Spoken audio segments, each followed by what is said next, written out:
Now on to receptive fingerspelling. Receptive fingerspelling means that you are watching someone else fingerspell. When you first learn to fingerspell, the tendency is to try to identify each hand shape. Rather than saying the letters though, I want you to start a good habit of sounding out the word just as you would when you see an unfamiliar word. When you see someone fingerspell bank, B-A-N-K,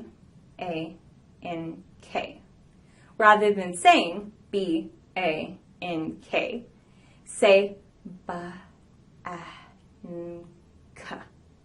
Then when you get to the end of the word, you're able to recognize what the word was rather than trying to recall the string of letters you said. Another reason it is helpful to sound it out is that sometimes you miss a letter or even multiple letters.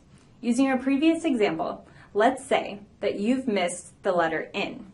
If you were saying the letters as I spelled it, you would come up with ba-a-k. And then you would have to try to go back in your mind and sound it out and then figure out what letters could fit in the space you missed. If you were sounding it out, you would say ba-a-k. From there, you could think about the context of our conversation. I happen to be talking about depositing my paycheck, from which you could infer that I had spelled bank.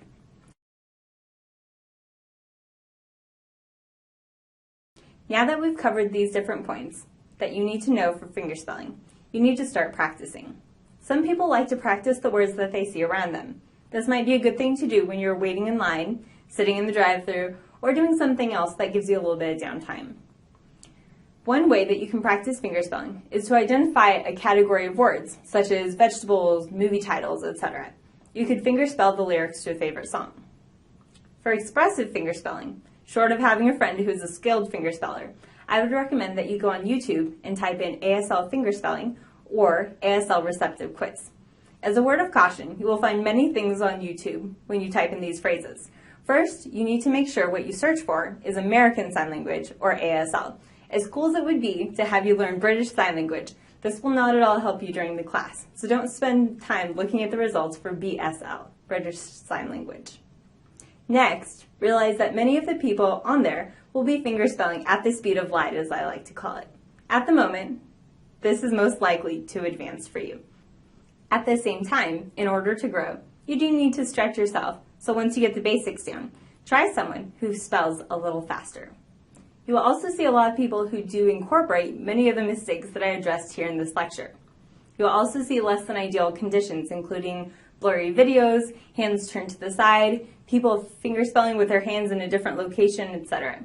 Though these are not the best way to learn the letters, they often provide the best practice, as life does not generally provide you with premium conditions anyway.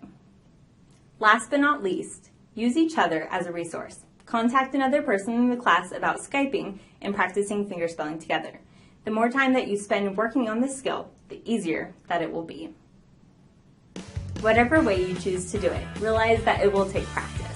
Using the techniques discussed in this lecture, you can increase your speed, accuracy, and your ability to understand what another person is spelling. Congrats on finishing your first ASL 115 lecture.